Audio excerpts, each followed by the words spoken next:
This is the Lone Crater YouTube. We hope this video helps. In this video, I will explain how to use an Amazon return kiosk. First, begin your return process online through your Amazon account. It's super easy. When prompted, choose the Amazon Hub Locker or counter as your preferred return method. After confirming, Amazon will provide you with a unique QR code or a 6-digit code. This code is essential for your return, so keep it handy on your mobile device or print it out.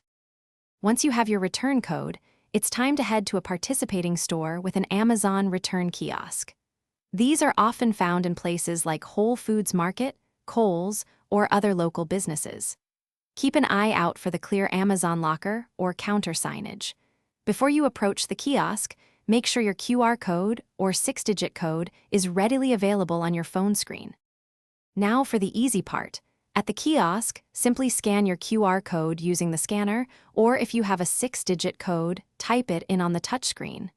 The kiosk will then automatically open a compartment for your item. Carefully place your return inside, ensuring it fits well. Once your item is in, firmly close the compartment door. You're almost done. After successfully placing your item in the kiosk, you'll receive a confirmation email from Amazon, usually within minutes. One of the best parts is that for most returns, you don't need a box or a shipping label, just the item itself. Your refund is typically processed within 3 to 5 business days.